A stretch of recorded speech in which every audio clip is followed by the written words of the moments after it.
अरू भने चाहिँ यहाँ भव्यसँगले चाहिँ दार्जिलिङ बनिएको छ।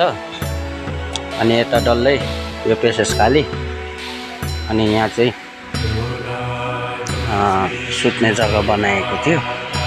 अनि यहाँ चाहिँ धर्मगुरुहरू बसेर पढ्ने है। यत्रोसँगले भव्यसँगले चाहिँ अब ठुलो लाखाङ एउटा न्युली लाखाङ जत्रो बनाएको छ। अनि यहाँ चाहिँ तोर्मा तोर्सिमीहरू सबै रेडी भएको छ है।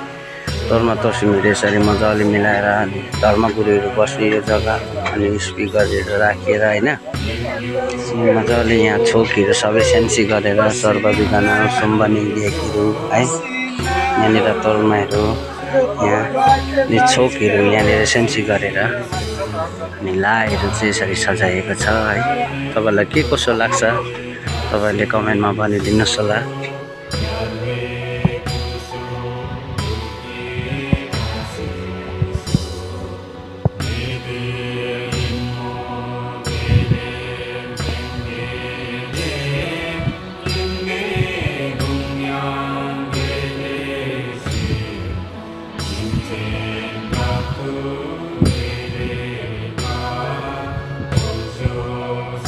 यसलाई भनिन्छ र तोर्माहरू हेर्नुहोस्। तोर्मा तोर्सिमीहरू एकदमै राम्रो भएको छ र यो ठोवा चाहिँ मैले बनाएको है।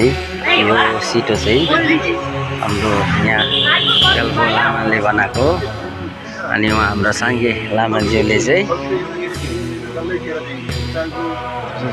थुजे चेम्पो बनाएको यो सेतो तोर्मालाई चाहिँ थुजे चेम्पो भनिन्छ। यसरी सजाएको छ।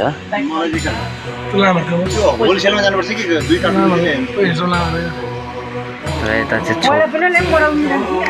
छोकहरू हो। यहाँ चाहिँ लामा ढाबाहरू चाहिँ यहाँ छ।